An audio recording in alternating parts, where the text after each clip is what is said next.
There he is. Welcome to Trader Roundup, Michael. Nice to see you. I like the time, by the way. Good morning, folks. How's everybody doing on this fine Friday? It's been a sugar fest. Everyone's been in love with the live stream. I mean, it was a little abrupt today. We were wondering. I saw some screenshots of where you definitely had technical issues today, right? Clearly, something. Yeah, And we just kind of came on, and we've been kind of been pretty much just talking, hanging out, doing what we do. But I mean, if you haven't heard of what we've been saying, it's been all really dialed into your live stream and the mentorship and how everyone's kind of feeling. Hunt Trades has had a really good ad. The Specimen has also had a really good ad. He had learned a lot of your concepts through just the spaces. So just trying to get you kind of caught up a little bit on the conversation and yeah. I just the vibe. apologize.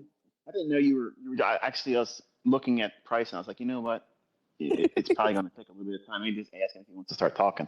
And I checked your profile, and it was already started. So, how long you been going with it? Like, how long's this Like been as going? soon as you finished, bro. So I'm gonna say almost an hour, probably at least. I'm thinking. I mean, we called the pre-market high real time with the retrace at 10:20.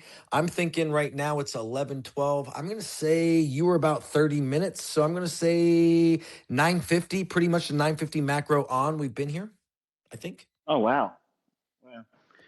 Pretty much you So, were there for 30 minutes. You came on for 30 minutes. And you were there, and then whatever happened. And as soon as you finished, I came on, and we've had some really good, thoughtful conversations just with some folks who have been here a bunch. It's definitely worth going back and listening to. And that's why I'm trying to spend the time and effort of getting you kind of caught up where the conversation's at, because it's been wonderful. It's been a really, that's really good awesome. I'll have to go conversation. back and listen to it. I believe wholeheartedly you will want to, because Hunt Trades and the Specimen have just really been good ambassadors to everything that we do and everything you do. And a lot of your questions and the feedback that you implore, we don't always get the best responses, but this first hour, we had some really good responses from the Specimen and Hunt Trades. So kudos to those gentlemen. And for anyone who hasn't had a chance to listen, you'll want to go back and listen to this one. It's been good. Well, obviously, I tried to get onto YouTube, and it would not connect me. So I tried rebooting twice, and it still wouldn't let me do it. So it wasn't an OBS thing; it was YouTube. So I don't know what the hell their problem was today. So I went over to Twitter and did my best in calling, outlining what I was looking at. And when we failed to run for that consequent correction of regular trading hours open range gap, I liked how it snapped away from it. So I like that run. See if it can continuously grind towards 859 even. And then I gave you some things to watch this morning. Certain fair value gaps. I gave you the inversion fair value gap this morning that was utilized. I gave you the fair value gap as a target. I was recording everything, and then just to prove the Wall Street guys, okay, are full of fucking shit. Okay, the bottom line is this: you can't fight real-time evidence proving it. I gave the entire fucking world my stop loss. 2 million people watch my ass, okay? They may not be all in that live stream at the same time, but they're fucking watching, okay? And everybody that fucking sees my stop, they're telling all their mentorship and their signal fucking people what that stop is too. So what it did, it proved they Wall Street guys have no idea what the fuck they're talking about because it happened live. I let it happen. I gave it to you on a silver fucking platter, and then I re-entered. I told everybody, that's fucking Phil. What is Phil? Phil fucks you, knocks you out of the seat, and then takes your seat and rides to the fucking goalpost. There you go. There you go. So, if this was a courtroom, okay, if this was a fucking courtroom, who has the evidence? Opinions of motherfuckers that say that it doesn't happen when you've had it happen to you in fucking trades. But then I illustrate exactly how it happens and then still get right back in that bitch, right on the saddle again, and ride that motherfucker up to 98% of what I was calling for as a target today. How about that? Where's the argument now? If you haven't talked about that this morning, that's what I'm interested in. I want to see what anybody can say about what they saw today. Because I outlined it. I told you the PD rates. I told you what fair value gap, the 920 fair value gap. I want to see that become an inversion fair value gap. Did your chart show that become an inversion fair value gap? Because mine shows it. Mine shows that, and the price continuing around. So, in case I got a couple of questions sent to me, what does shinobi mean? Shinobi is a term that's referred to as a ninja, shadow warrior. Okay, and I actually trained in Togakareru and Genbukan. So that was something I actually learned that stuff. But a shinobi is basically a ninja. So when Phil did the stop hunt, I moved in ghost mode. I wasn't going to tell anybody what I was doing. But you watching that recording, everything I did. And if you want to see it slowed down and uploaded so you can see every little intricate detail, I'll do that. But I wanted to hurry up and throw it on there because there's no way I can fake that. There's no time for me to fake that. As soon as the stop hit and closed the position out, printed the screenshot right on my X. You cannot fucking fake that. You can't fucking fake it. So you tell me, community, is the evidence there that they can run your fucking stop and then continue to run? Or is it just random bullshit? That's what I want to know. I love it. Answering that question, Mauricio he's a good one to come up. That's a legit question. I don't know if we can pose that to just anybody. My boy Mauricio, do you want to come up here and take a stab? I mean, you're like, well, I came up for something else, and I wasn't thinking about that. Maybe. Quite frankly, yes. But since you're calling me Oh, it's out, almost like I know you. I guess I have to It's take so this funny. stop. I mean, no, it's incredible. I mean, it's simply unreal, and that's one of the main reasons I took the time to follow ICT, as I mentioned in my story, um, 3 years ago. And and for me, it's something that for like the session today, I really want to press the button on my live account, but I didn't, just because I was studying it, and I follow the rules and I follow what the mentor says. But yeah, I mean, for me, there is absolutely no questions. I was looking at that 920 fair value gap, looking at the tweets, and even looking at the tweets, and as soon as he tweets, let's say we're going for a direction, we're going bullish, and then he tweets, and then all of a sudden, like 1 2 minutes later, boom, one super bearish candle, and then he just like people just buying that as soon as he tweets, and then just the algo just retracing right away and making it doubt, and then like 3 4 minutes later, he just go back up. I mean, it's just absolutely unreal. I mean, there is for me there is nothing to discuss at this point. I mean, it's actually uh, now when people challenge me in some of the friends discourse that I know, that that supports and resistance. He just I just stay quiet, and I just post my trades and just put just results. That's it. I think that's the best. And now people are saying like, oh, who is Michael? I'm like, listen, everything is for free. He's giving it back to the community, and this is the link. I mean, I don't need it. That's my point. But if I can ask you a question, Michael, now that I took the stop, if you don't Sure, mind, sure. um, I had a question specifically about NQ and the higher time frame bias.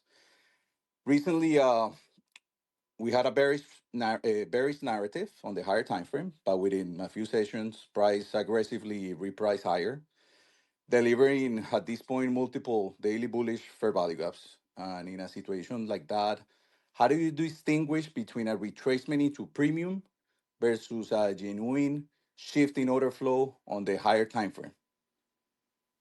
And what confirmation will you require to transition from maintaining a very swing bias to recognizing that the price may be rebalancing higher and targeting buy side liquidity? I admit I don't understand your question. If you could try to say it one more time. Sure. So we had a bearish narratives on the higher time frame last week, and within these few sessions, we repriced higher, and now we have multiple daily fair value gaps. In a situation like that we're living right now, how do you distinguish between a retracement into premium versus a genuine shift in order flow on the higher time frame? Well, the only thing I went on was, as I mentioned before, I went on vacation. Um, I think once we get to those lows we were targeting towards the end of March, um, it could turn around and aggressively run very fast for those relative equal highs. And as the daily chart indicated, like the only thing you can do is just hold on to a bullish bias, and anything that has multiple confluences, the things I teach in terms of PD arrays and whatnot, if they're supporting the idea for higher prices, just trust that. And that's kind of like the learning experience I had too with all this, because these are market environments that I haven't ever seen before. Like I've never seen it before. And you're learning it, like I'm learning it, that these things still work, but you got to reduce the list of things that you're going to utilize to frame a context around a trade idea, and not forget that this thing's on it's a rocket, and look where we're at today. So I don't have a clear cut. This is what you do in this type of situation, except for just keep expecting higher prices and don't stand in front of it. And the slightest thing that has multiple things in agreement for looking for it to be a discount, use that and be content with that. Thank you, Michael. You're very welcome. I'm sorry if I couldn't satisfy you more, but that's the reality of it. And it's not easy.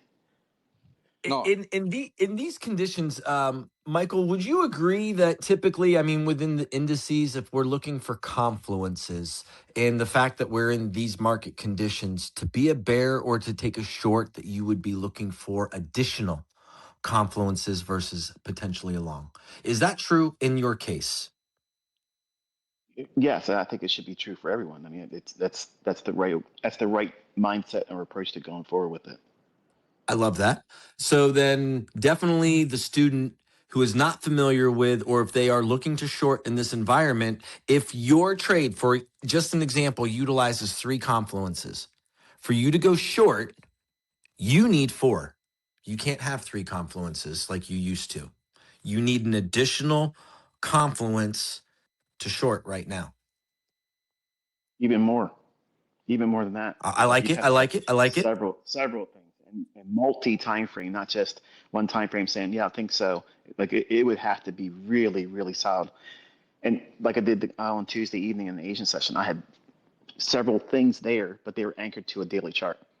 So when all the smaller time frames agreed with it too, with the buy side liquidity, it just made sense for me to do that. And even I'm getting a lot of emails saying, you know, why did you show that? Because you've been talking about the markets. Because I wanted to show where it can materialize. It's not for you to be able to go out and replicate it. It's just for you to understand there are setups that go against this, but they're far and few between that are trustworthy.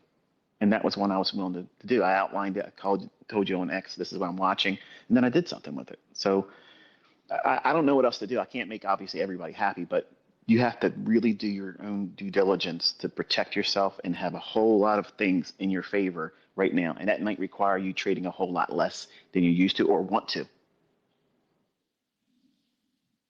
Super important. The specimens had some great conversations. Do you want to tap in the specimen to the conversation? Thank you, Mauricio, as well. Yes, sir. Okay, so the question I think that Michael presented was about he spoke on the 920 candle inversion, but he also spoke about like how when people say that the market's not running for your stops and what's going on, and how he was able to redirect and go back into the trade. And I want to speak on that because I've definitely experienced that on my side, as far as like how I'm looking at the chart and how I enter trades and how my analysis, I'm holding strong to something. I'm looking for my PD array. I get in that trade, and based on the algorithmic principles that Michael teaches, I'm like, okay, I'm on side now for sure. Let's go. I'm not willing this to go there, but I'm just following my functions, using my fair value gap, getting in, putting my stop loss where it's supposed to be, and then I see that almost like hunt candle or that raid on my stop loss. And in the past, I've definitely been kind of frozen, not because I'm over leveraging, but frozen because I'm like, what the hell is going on? So when Michael says about this whole fill is coming in there or the stop loss is being hunted and all this stuff, I'm just like, okay, cool. But it gives us time to now watch what happens. So your analysis may be correct, your entry may be good too, but then you get stopped out. That's just given us, I think he said this, like he always says this, but it's like a premium cost to kind of see what's going on with the market. So just because you got stomped out, it's either going to prove to you that you're wrong and go the complete opposite way, or it's a stop hunt and it will just deliver in your original analysis. And I think it's important as us students to understand that when what I'm picking up of what he's saying is like his 30 years of experience, he's able to look at the market in his lens because he's codified how he's looking at this market for his way. He's Enigma for himself. But because of how much time he's invested in this, when he gets in, he's thinking this is going to my target now. So when he gets stopped out, it's like let me sit on my hands, let me wait, let me see what's happening here. Is the market still showing him that it wants to deliver in his direction? So when he's able to get back in, it's because he's just understanding, okay, that's all good.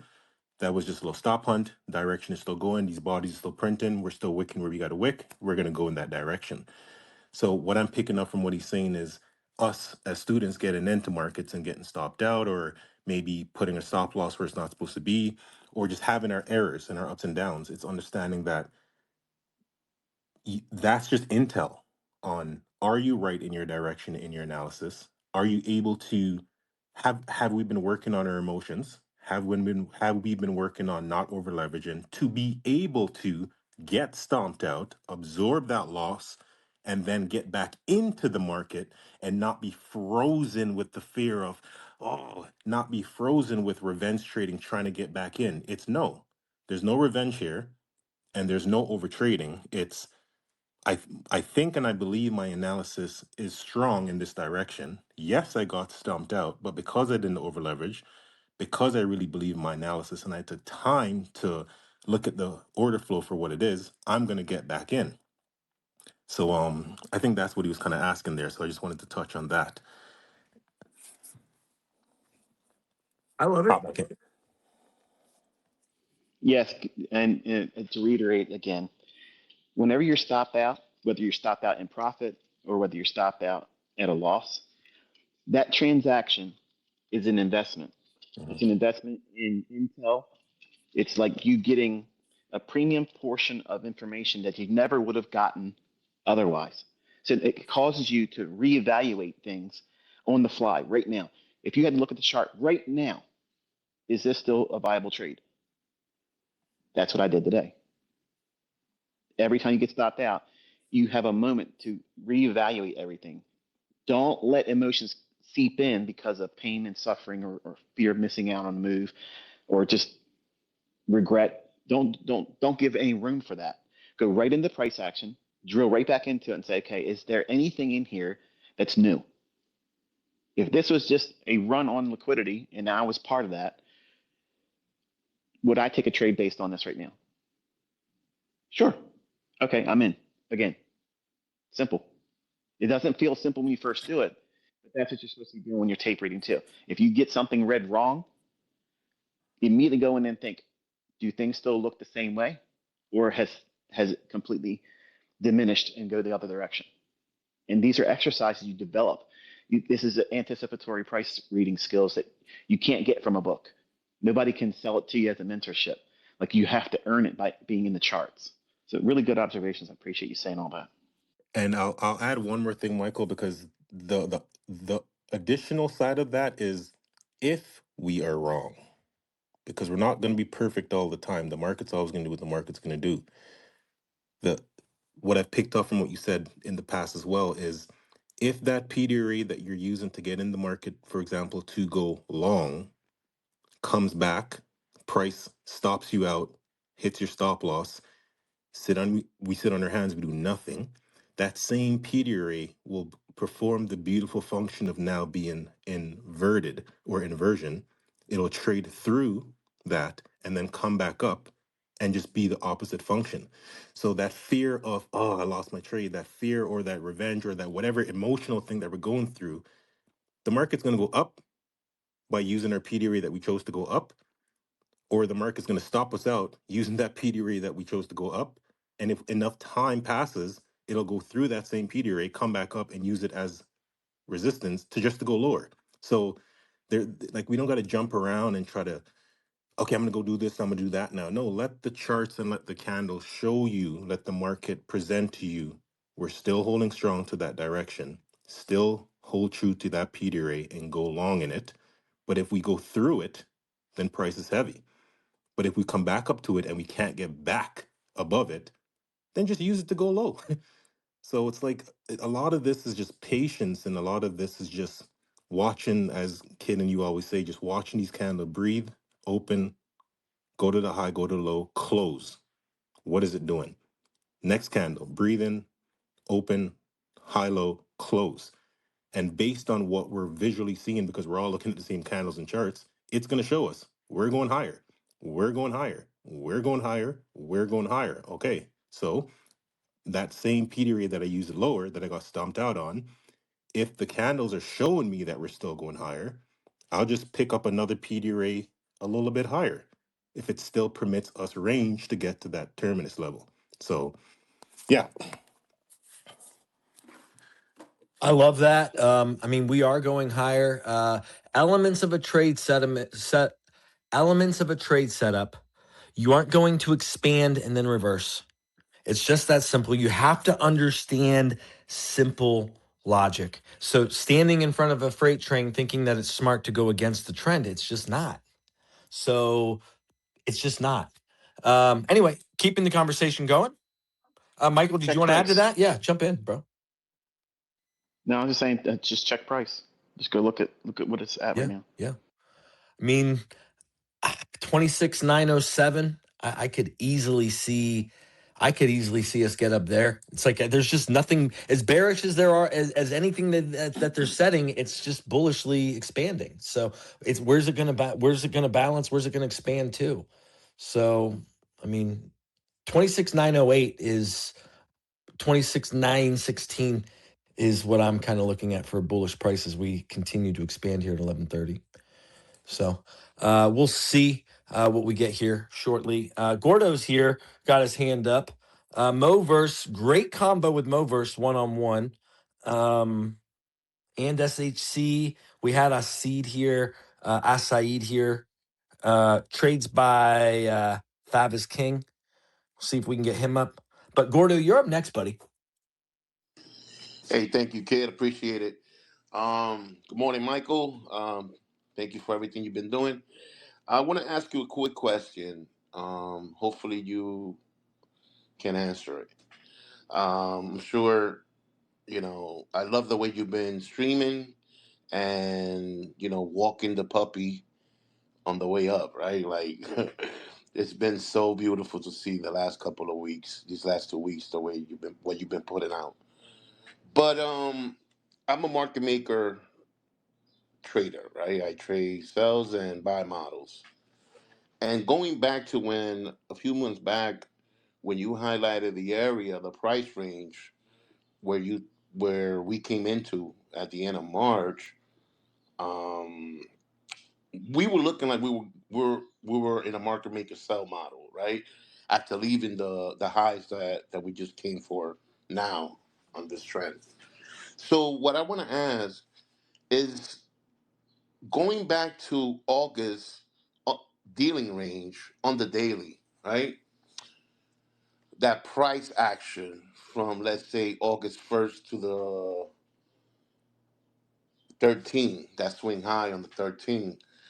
Would you consider this price that we came in at the end of March an OTE entry of a market maker buy model continuation to the upside? What market specifically are we referring to? NQ. I'm sorry, I only trade NQ, Michael. Okay. Daily chart. And what time frame were you asking specifically about? For the The daily. end of. For the daily, and I'm going back.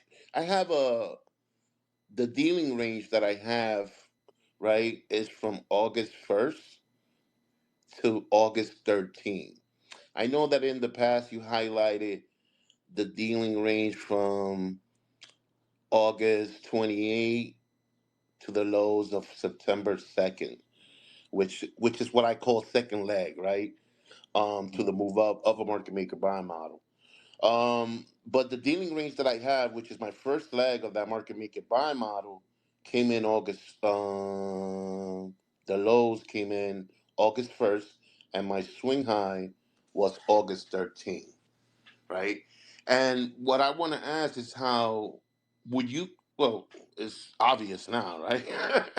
Yeah. Yeah, it's pretty obvious how we came into this golden pocket. But what would you consider that to be an OTE for continuation to the upside?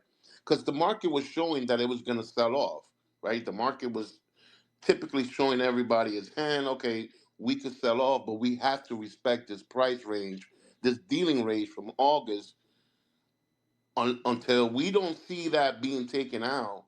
We cannot be bearish, you know.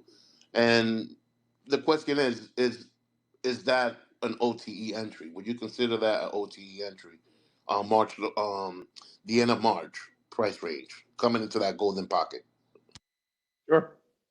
Well, from a higher time frame perspective, it is, yes. All right, thank you so much. So what?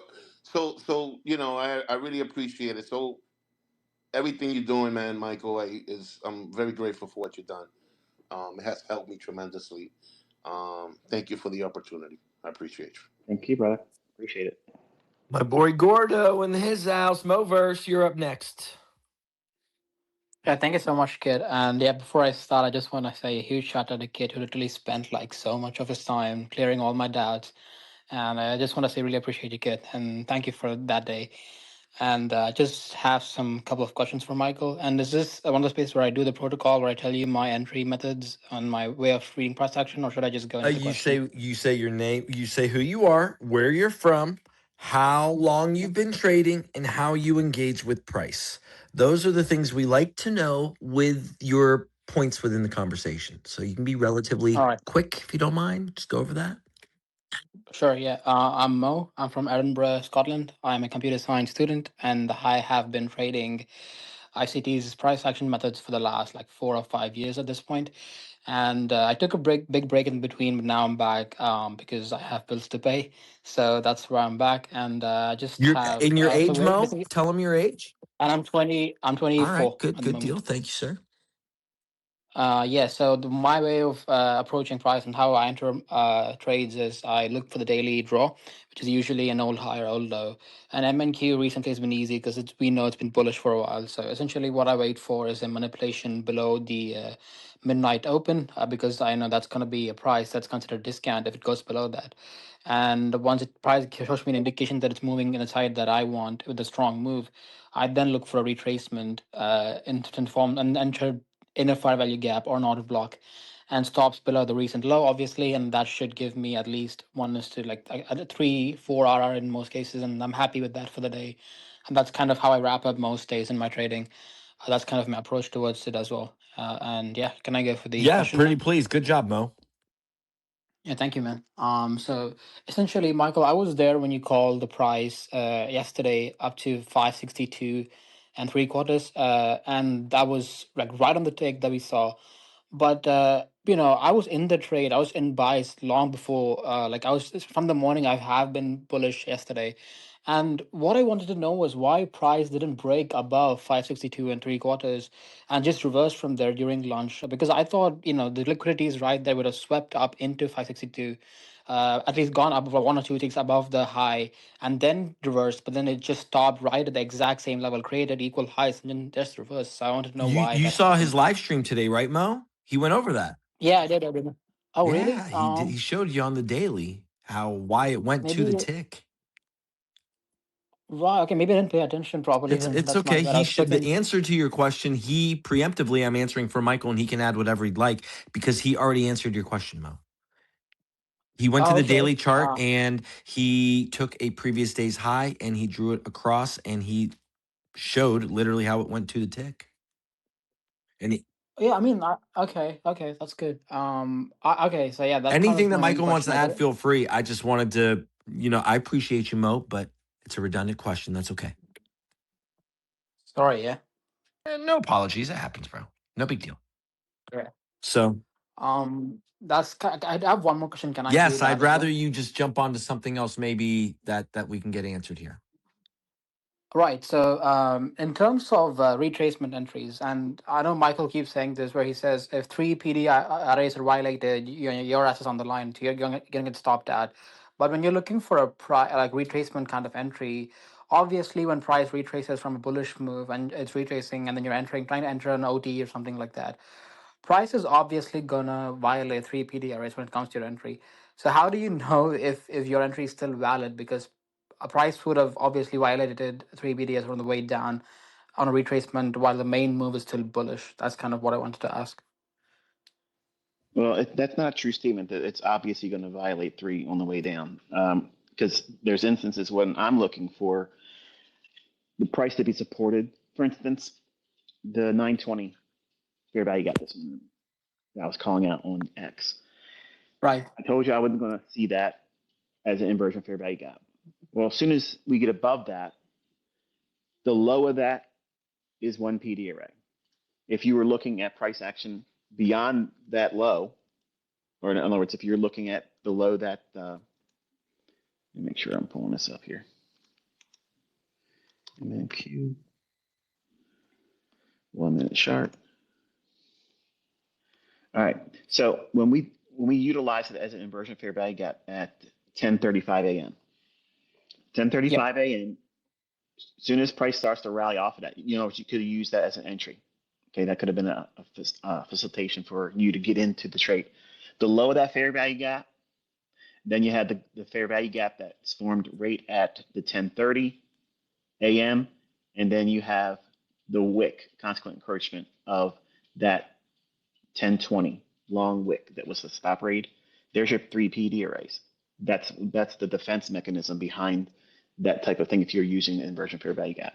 So to say that it's obviously going to do that if it's going to still be bullish, that would not be true in that situation because you're looking at market structure. You're looking at how the market maker buy model should pan out. You're part of a second stage reaccumulation there, even though there was a rate event.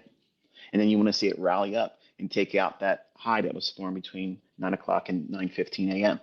So it's a matter of blending several things, not just framing the idea or premise on just one or two things. The method's got to be strong. The model's got to be strong. And then the PD arrays that you're selecting that would support the framework for your trade, you're not looking for the closest things to agree. You're spreading across the range to say, okay, I'm willing to absorb this much of a movement because if it does go down a little bit, it can take out two of those and I'd still be bullish because we had the inversion fair value gap that was called out to you guys on what is it, 946 candle. So that's also a defensive mechanism. So it's a matter of knowing what you're looking for, the experience, and how your model's going to be implemented.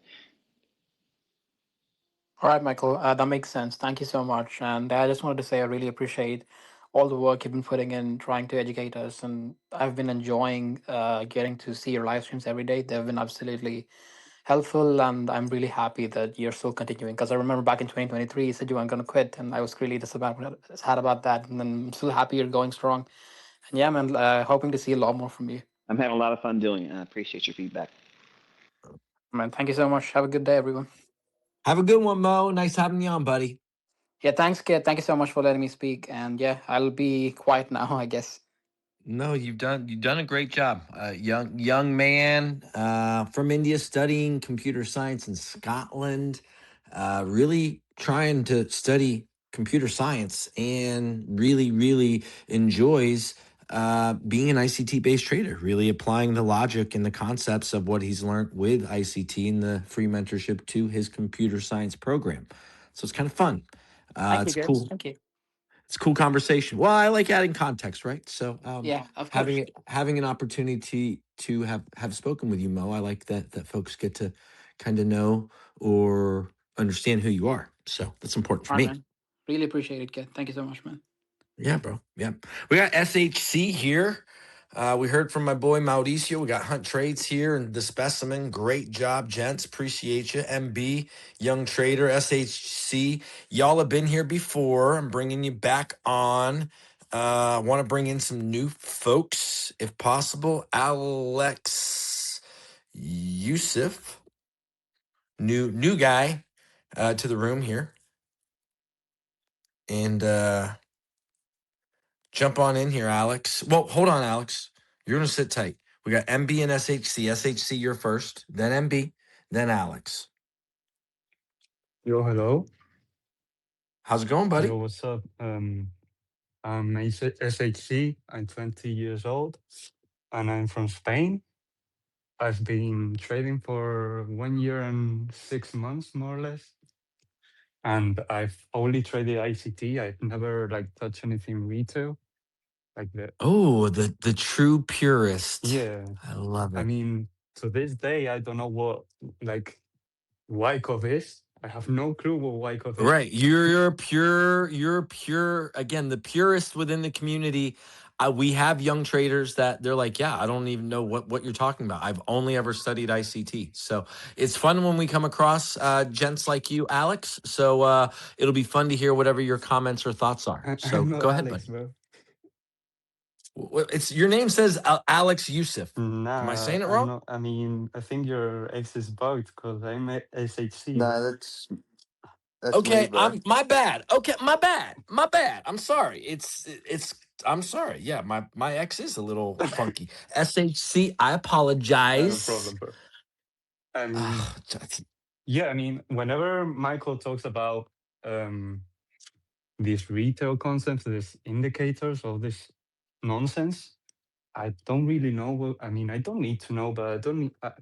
Well, I'm just getting off track. I'm basically a purist, as you say, and my model is based on narrative.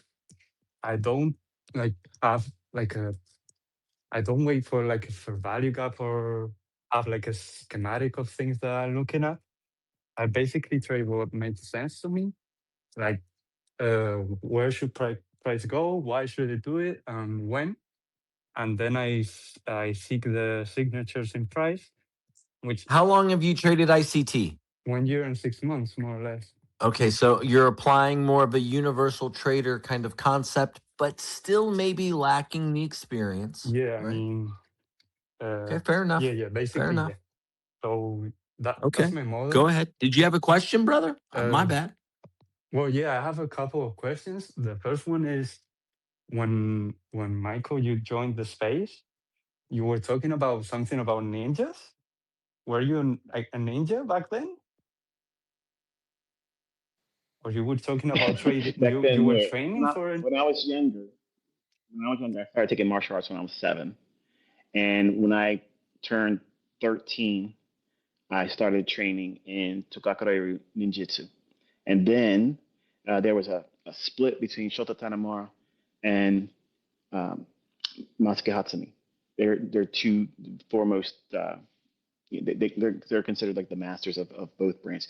Genbukan was a deviant branch off of um, Tokakure. So they're both ninjutsu. They're what ninjas trained in. So yes, I'm formally trained in that stuff. I took all that stuff. I learned all the art of invisibility, fire tactics, concealment, um, all the things that you see in the movie. I was an '80s kid. I was fascinated by that. I grew an attachment to Stephen K. Hayes, Robert Bussey. These were the two biggest names in Americanized ninjutsu, but they came right out of Hatsumi, which was that was like my whole entire adolescence and going into my mid teens.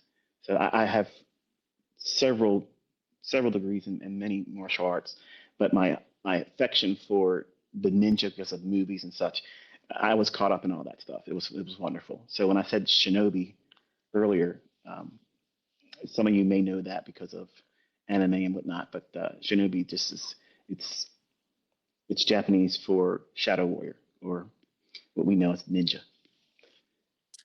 Okay, that's crazy. That's interesting. Well, my trading questions. Well, my first one is, do you think that going on live during market open, like you going on live during market open, is making the market open more difficult for us? That's part of why I was wanting to do the Wednesday, Thursday, and Friday Because if today wasn't the illustration that nails it down, a lot of you want me to do signals. Okay. And I understand why you want it. But as soon as I make a stop known, and I have a huge following, an enormous following. So as soon as I put my stop out in public eye, that's going to create, if you're using those heat map bubbles, okay, it's going to swell up right there. And I gave it to it today. Today, that run down and to take that out, that was not a misplaced stop loss. That was not the algorithm seeking stop losses. That was fill. That was manual intervention. If you've been watching what I've been doing this year, I'm calling out the exact moment when Phil, the operator, not the algorithm, the man, the person, Phil's not his name. I'm just using that as a way of communicating to you. That's manual intervention. Today illustrated that. If I made a business of going out there and trying to give you trade setups, entries, targets, stops, all that business, it would be cannibalized because they would have a vested interest in knocking that off. They'll kill two birds with one stone. They'll knock you out of the trade, but they'll also take away my testimony that I'm bringing forward. They would want nothing more than for all of you to believe that none of this stuff holds water and that it doesn't work. And I'm sticking it up their ass and I'm twisting it, barbed wired. Okay, so I don't want to do it because I know the outcome's going to become that. That's why I do what I do. I teach tape reading. I tell you what to look for. And that way, all of you can participate in it if you so choose. But that's on your own. And you're all going to have different places of maneuvering your stop loss. And because it's evenly distributed over the price run, it's not presenting a big bullseye for them to just turn a little switch and it slides down 50 handles, 47 handles, and then all of a sudden snatches it. And then it goes the other direction.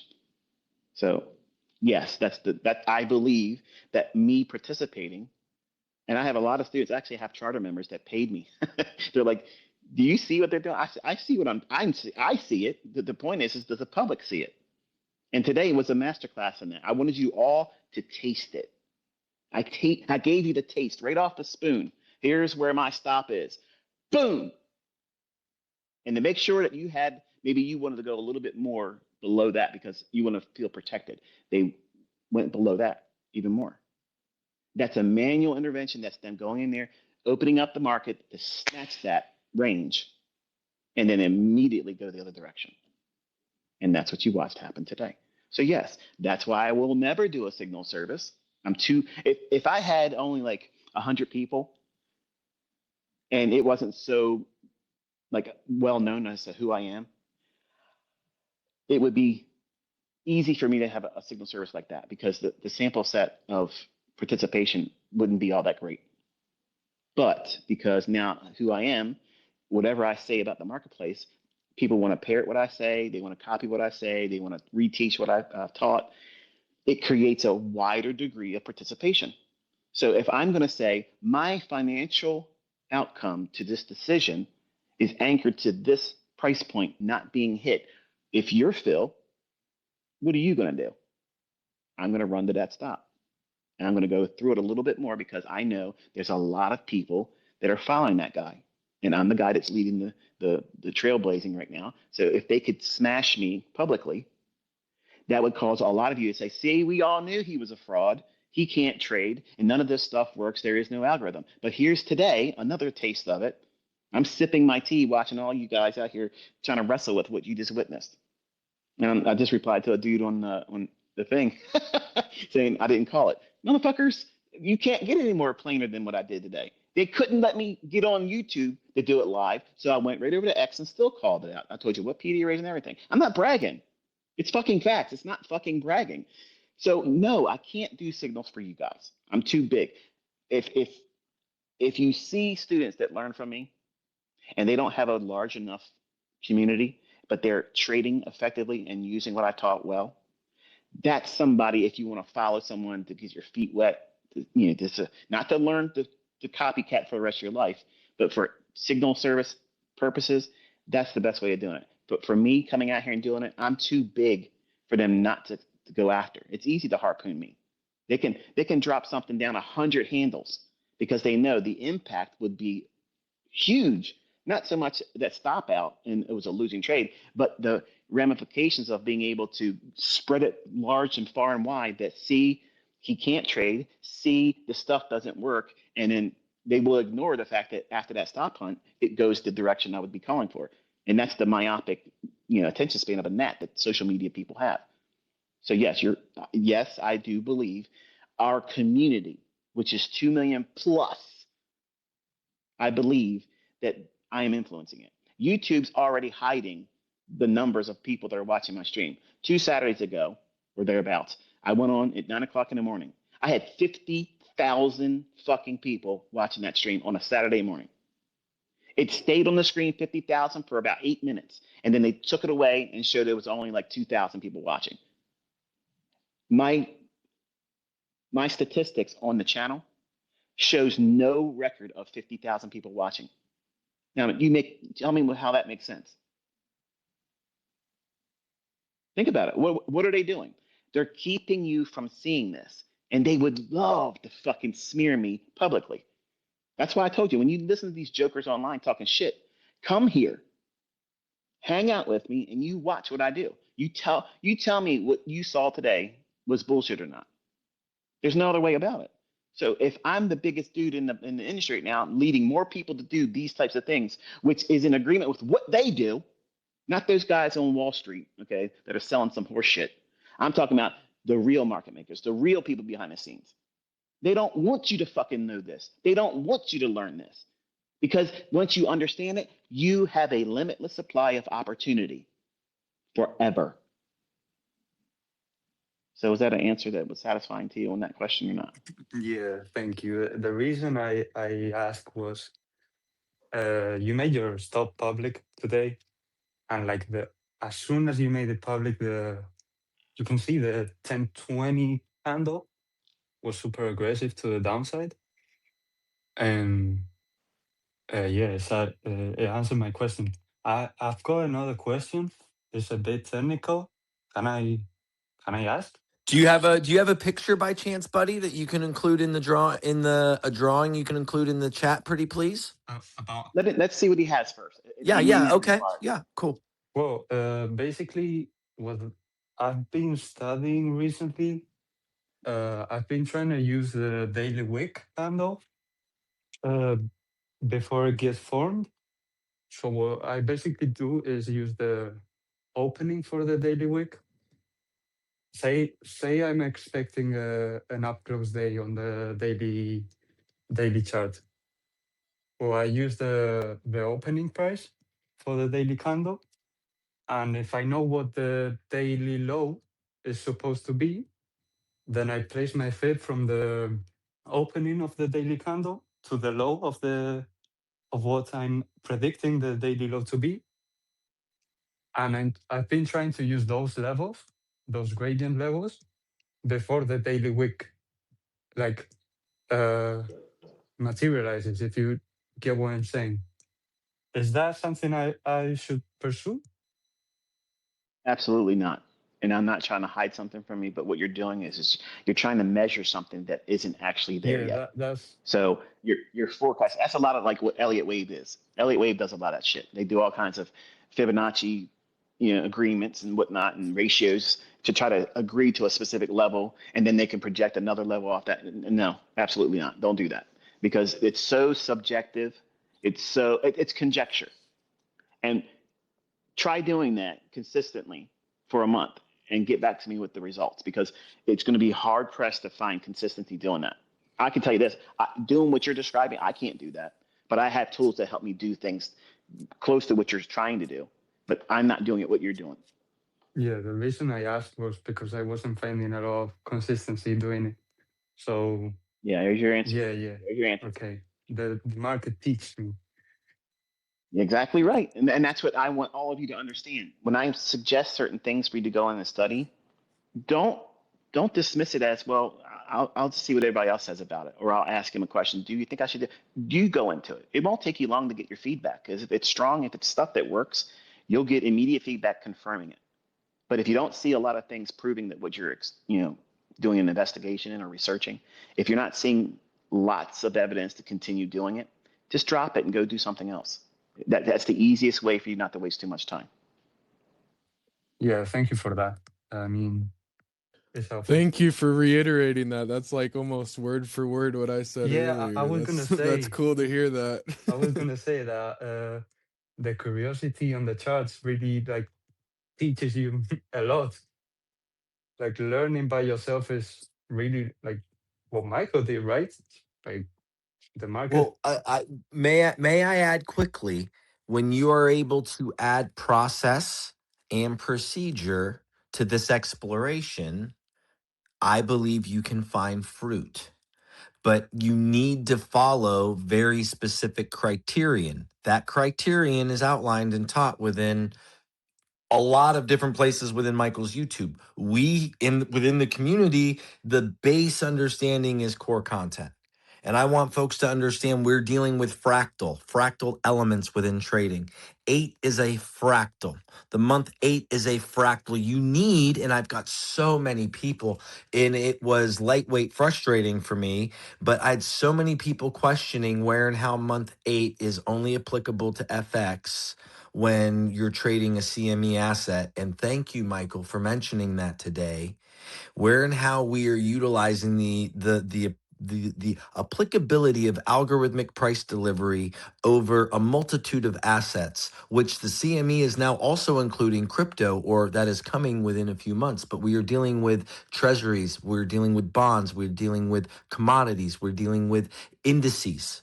I We're mean, this dealing stuff even works on stocks. If you look at stock charts, it works the same exact way. It's almost easier with the RTH We gap. are applying algorithmic price delivery in the form of specifications, in the form of process, in the form of uniformity, in which we as a community can be looking at applying our view, right?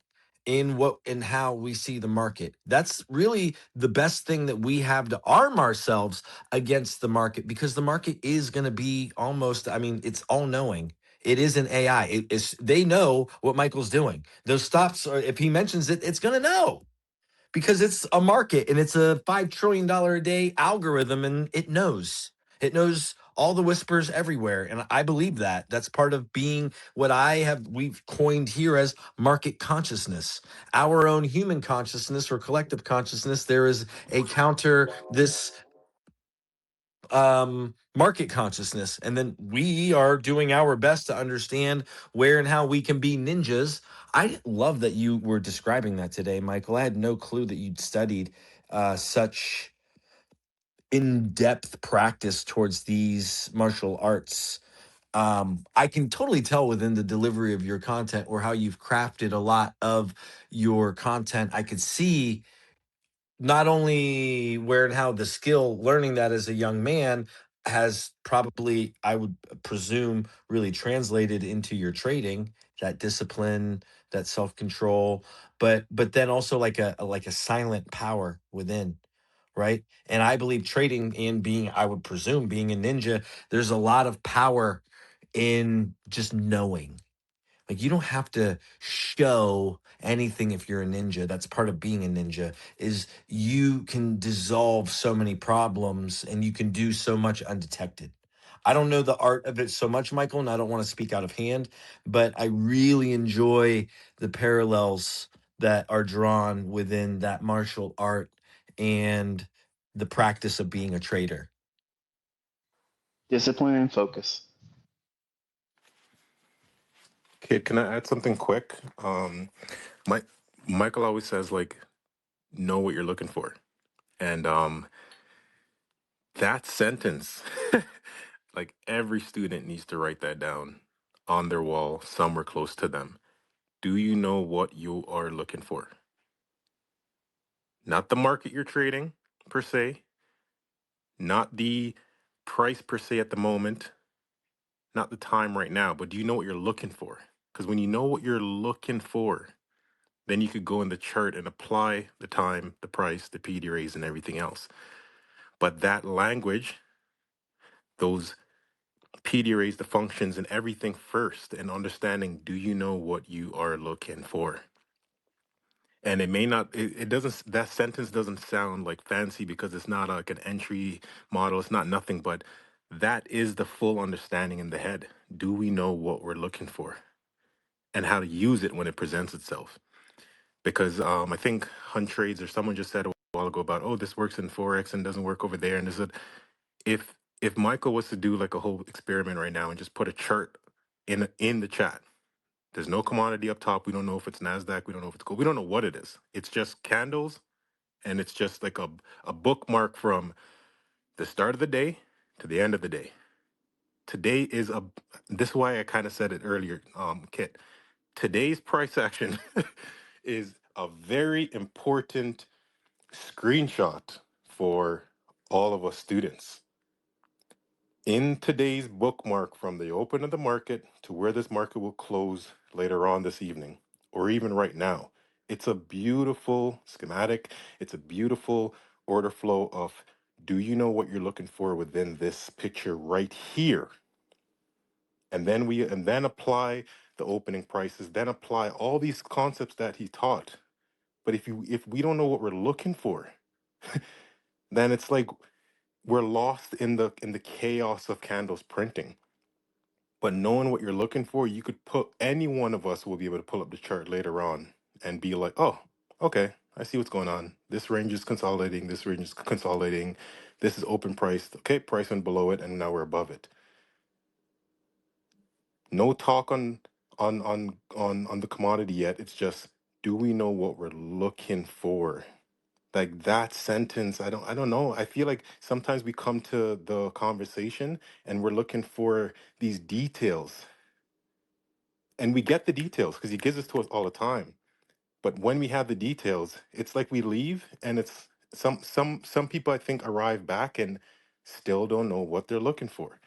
Still not understanding why that 920 candle was important. Still not understanding why that 946 candle was important.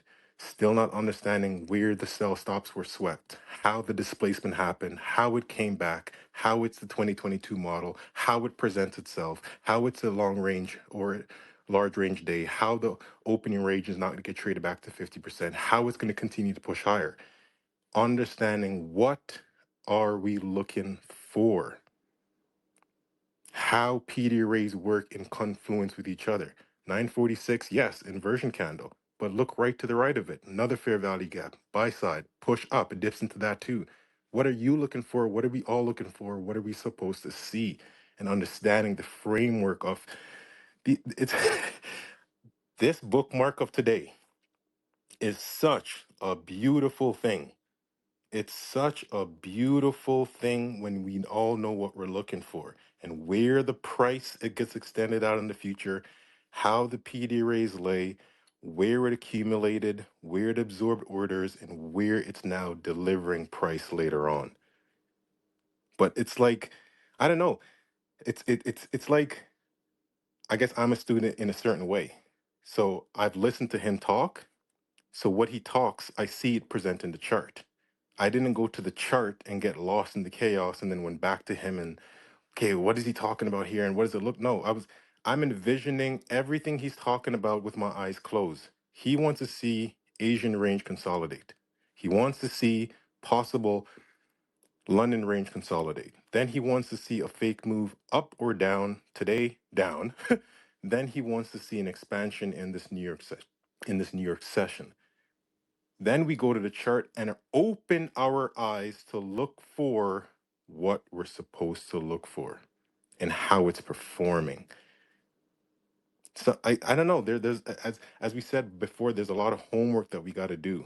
And a lot of it's in the charts, but a lot of it's just putting the puzzles together within our mind and the notes and the journaling we've been doing and listening to the conversations. But it's everything he said, it's right in the chart. No matter how you want to trade it, every PDRA he's talking about is in today's price action, yesterday's price action. It will be next week.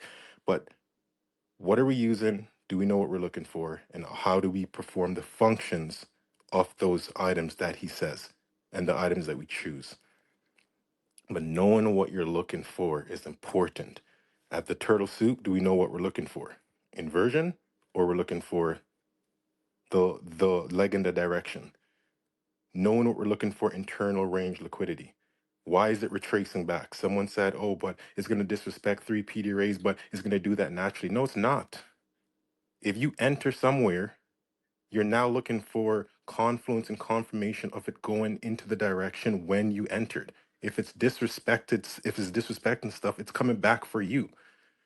But if you're lower in the entry, yes, when it meets midway, there's going to be some retracement, but you're not worried about that because you're so deep in the entry. Kitt talked about this morning. It's reaching towards a certain number. He entered in internal range liquidity at that 10-20 candle, and he was aiming externally, knowing what we're looking for. Michael said it's all the time. Are you going to be an internal range liquidity buyer, seller? And are you going to distribute your orders externally? Or are you going to wait until it goes externally to absorb sell stops or buy stops and then deliver and distribute internally? Knowing what we're looking for, it's so important. So the student who's listening, and I'm listening to myself speak because I'm helping to articulate myself and give myself calmness to understand it's all the same things, internal, external. Liquidity, direction, bias is all the same I stuff, love but that. I love that. sorry, No, I yeah. love that narrative and that logic. And you're absolutely right. I think being able to talk to yourself in that regard, it was very enlightening when Michael asked a student a question here in Trader Roundup, where he asked the student very specifically, are you taking trades from an inefficiency or from the extreme of a range? Right? Like, where are you looking for? Are you like an exhaustion kind of style? Or are you in the middle? Are you in the IRL kind of style trade or an ERL kind of style trader? So, really, really good points specimen. Thank you I very think much. I think something that happens after hearing Michael read Price live for so long too is you almost start to hear that voice in your head.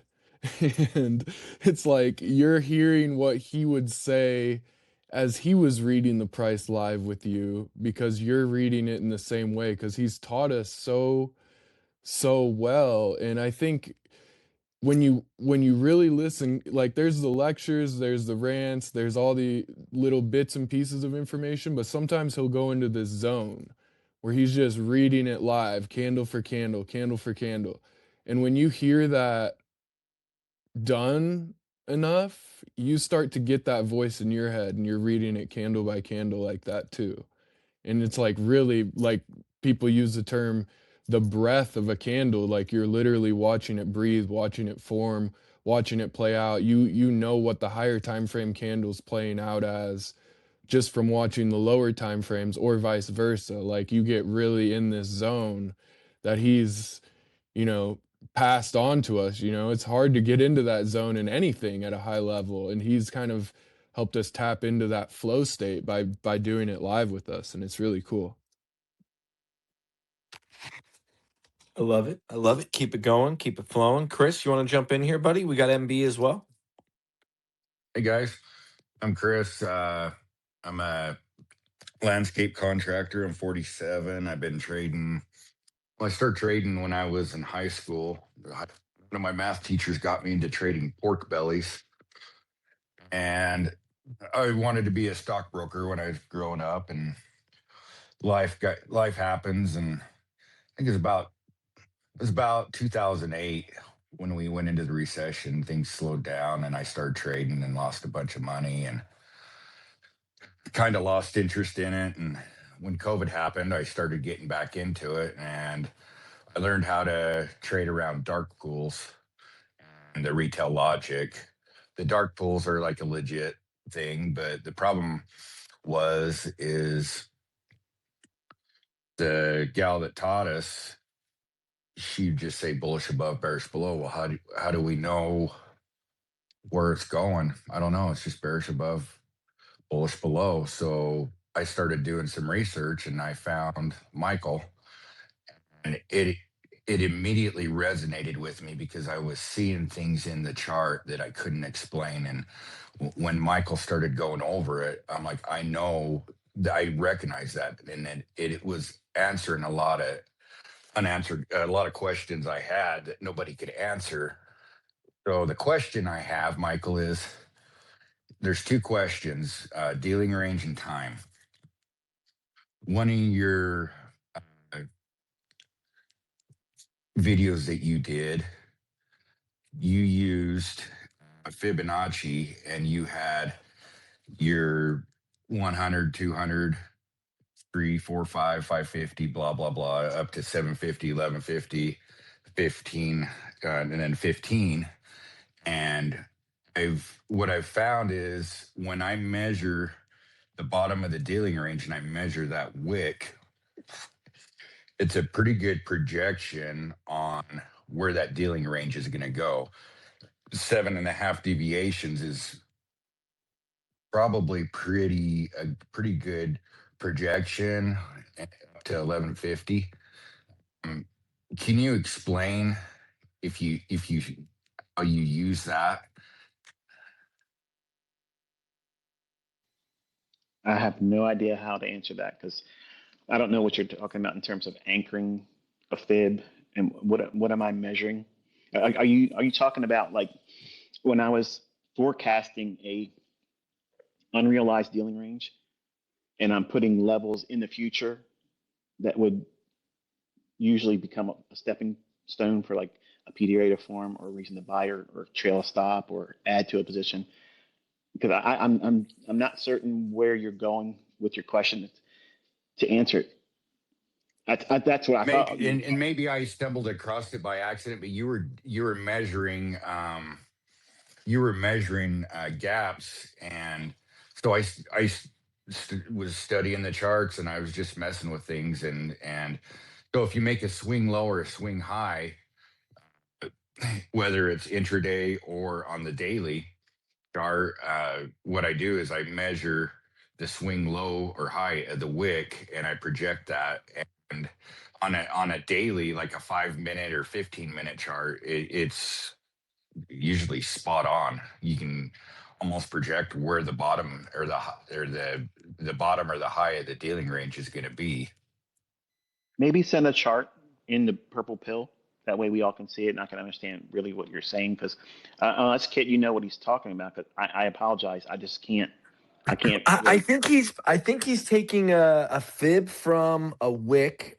He's trying to grade the wick, but he's projecting the wick versus grading it. So he's taking the low of the wick to the close or the open of the body, and he is doing what you did, I think, in February 11th, Saturday institutional projections, Okay, hold where on. I'm doing it right now. Give me a okay. second Yeah, yeah, here. yeah. The way you utilize the intermediate term highs and lows and the wicks and where you and how you've projected those 4.5 standards in previous lectures is what I believe he is referencing to some iteration or point in the way of a projection and how he is utilizing a wick or measuring a wick to an unrealized range.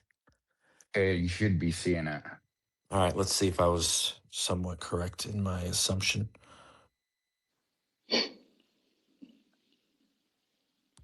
Purple pill. I'm not seeing it. Hold on. I put it in the chat.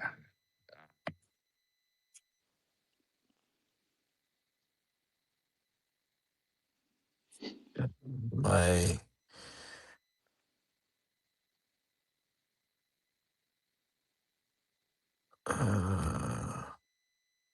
hold on. I still haven't seen it, but it's going not to where I want to see it. Can you see it, Michael, at all by chance? I'm scrolling through it. Hang on, let me look at the most recent post. Yeah, no, that's okay. I can't see it either, Chris. Okay, Maybe you can yeah, I post can it see some. again. Okay, good. Maybe Michael. So, what are you drawing that fib on? Like, what is it anchored to? The wick. Let's see. Let me go to the chart and I'll give you the. So I have it on NQ 5 minute on 820 on the 5 minute chart. NQ 5 minute.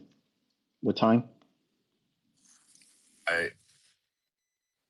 820 on the 5 minute chart.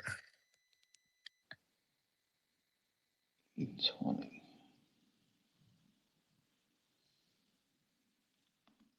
So the low of 820's candle on a 5 minute basis, NQ. Yes, and then And the what do low you? to the high of the wick, or the low to the open. Okay.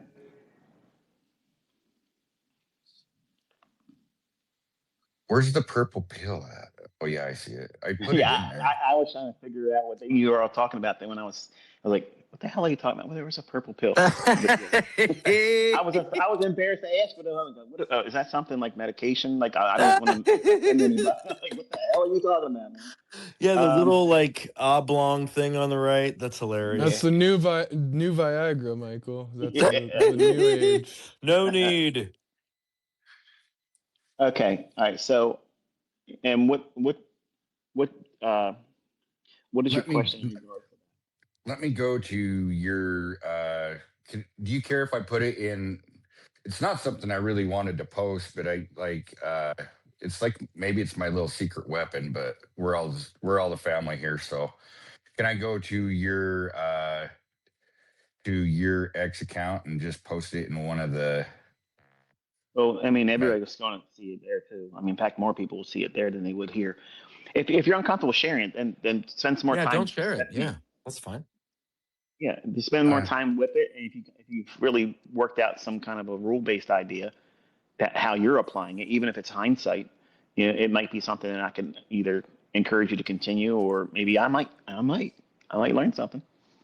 well basically what happened today is I wish you could see this picture because it played out like to the T. Like it's crazy. I'm shaken even thinking about it because it's kind of like the hidden little gem I found.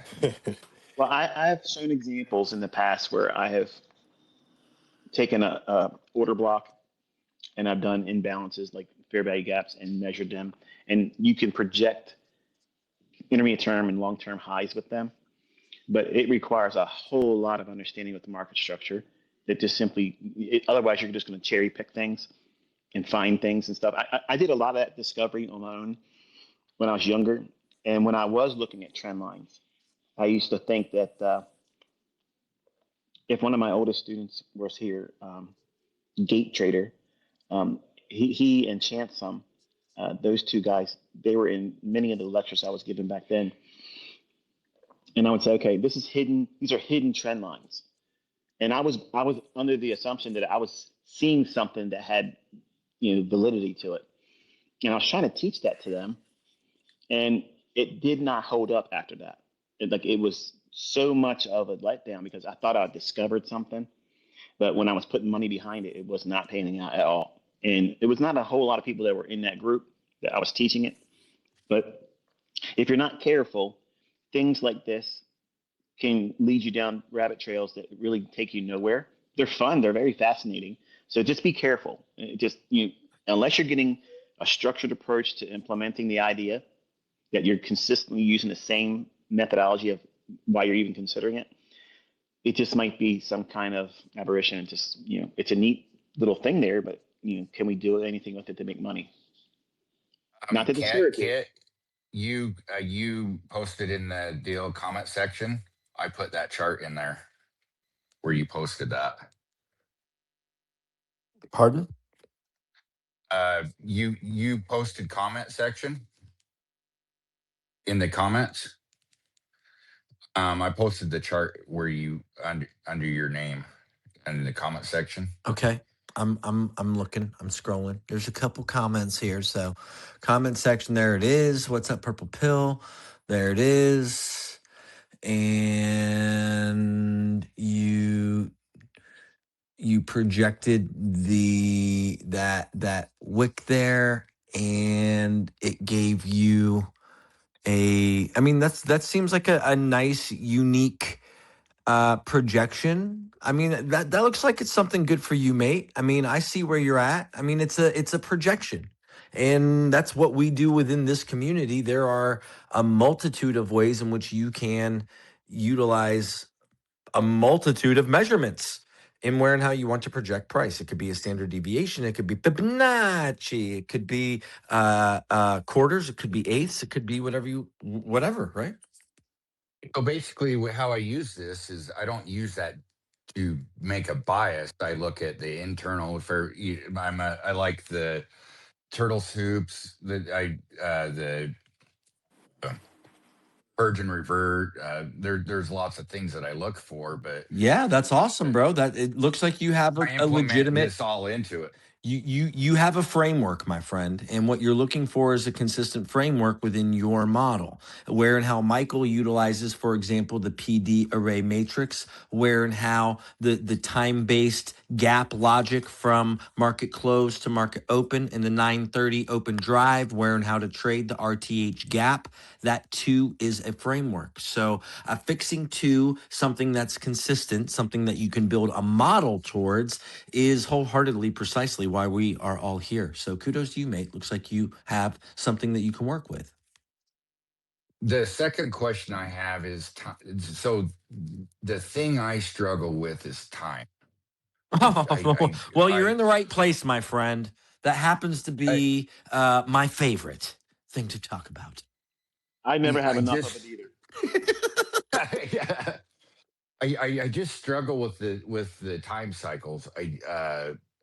Do you have any suggestions? I went Yeah, I over it don't and went know, over it Michael. and I went was over it. wondering, do you have any time-based concepts? I'm just fucking with you, Chris. But I know. I'm just playing a little bit. But I'm saying facetiously, yes, yes. Utilize the kill zones. Do exactly what you're doing, and delve into.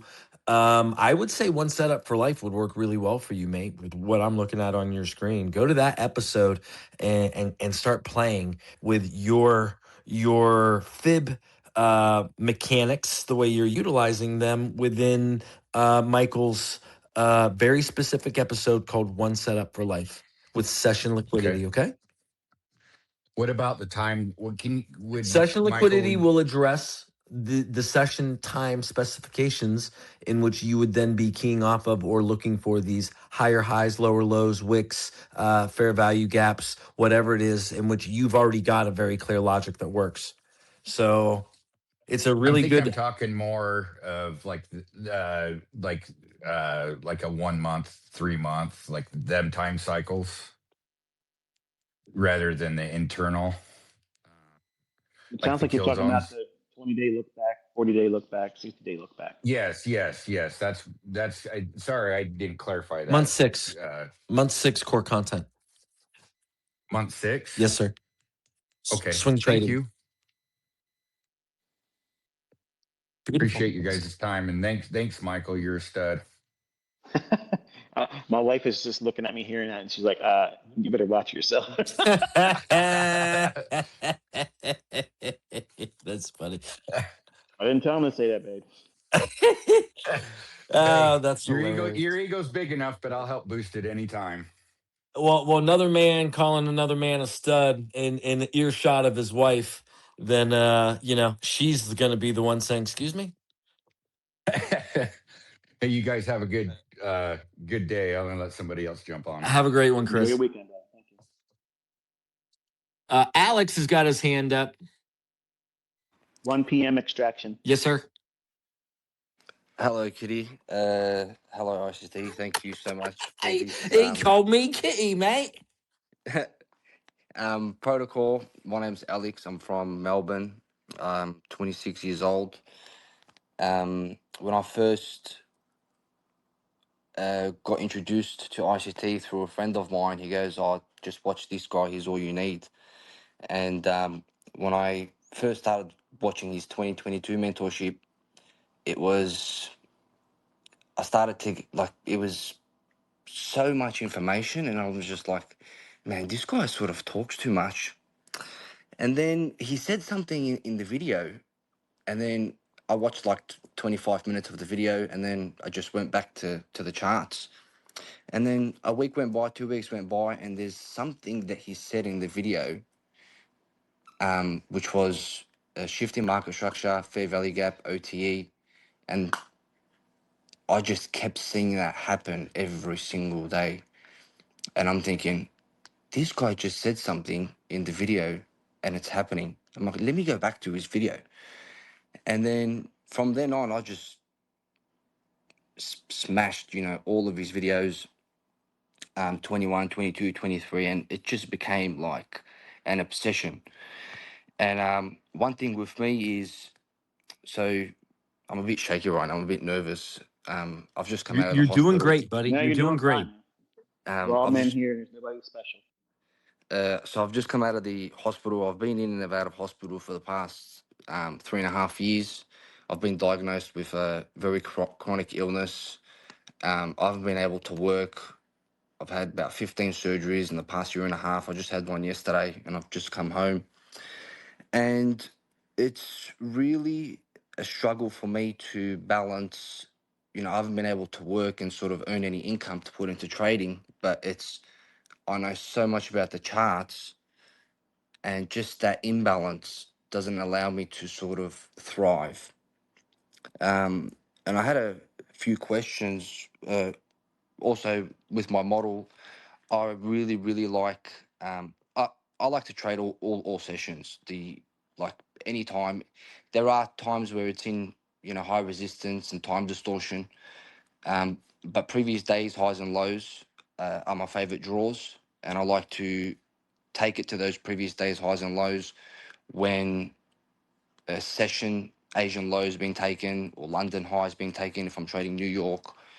So just framing the accumulation, manipulation, distribution, and whatever time I'm on, I'll be looking to see, okay, on the daily chart, where is it most obvious to draw to? And or where is the imbalance on the daily chart? And usually, it's just having that framework. It's very easy to navigate, and with the concepts that I've learned and utilizing the new week opening gaps and new day opening gaps, it's just like it's a walk in the park. But my only issue is my inability to work because of my medical condition is just I'm constantly, I get frustrated that I can't work, and I focus a lot on the money aspect and not just watching the price and trying to, just perform good. And when I am performing and when I'm not thinking about the money or I'm not stressing about the money and I'm, in a good mood, it's like last month I had my biggest win ever in trading, where I made about 45K with Top Step in about 3 weeks, and that was a complete game changer. So I just wanted to ask Michael um, if he had, or if he was in my position, what would he recommend I follow for like the next 30 days? Well, I would look at what you are most successful with in the time of the day and focus on the one that you're excelling in and trying not to be so overzealous about every time. Just pick one that you've done the best in overall and then bloom there, focus there. Um, I love the idea that you have a simple model of attacking previous days highs and lows because that is something that will never exhaust itself. It will never be able to hide that liquidity from you. They'll never be able to do that. And because now I've taught concepts of like the inversion fair value gap, even if you think a run above the previous day's high is likely to happen, if it does that, it could continue and keep going higher, obviously. But if you're watching that with the expectation of that unfolding, but it fails and breaks down, you can go right into the inversion fair value gap and use that to be short. So focusing on something just as simple as that and apply contrarian methodology when it's applicable, but running for the liquidity above old highs and or below old lows in a very specific time of day. Okay, if it's going to be New York session, you'll do fine. If you're doing London, you'll do fine. If you step away from those two, the the probabilities can shift considerably. They're the two largest. The most trading comes through those two times of the day. So if you focus on just those two, or preferably just one of those two, and look at your results, which one did you see the actual profit from?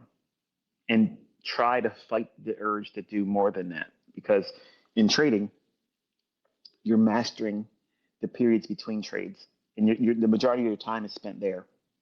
And if you try to fill in that space of time with more trading, the only thing you end up doing is create drawdown, create scar tissue, overtrade, and then it builds these toxic ideas that you should be participating more.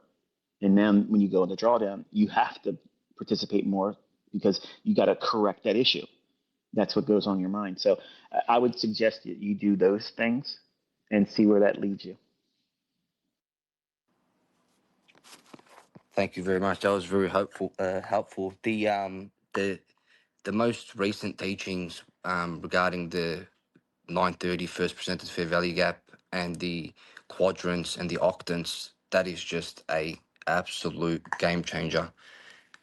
Even when I am trading the New York session, the last 3 days regular trading hours quadrants, they're actually getting used to the tick, and it's just amazing to see how, you know, you've been able to discover this and how it really works in the something that you've learned, and I can see, and I'm sure everybody else can see.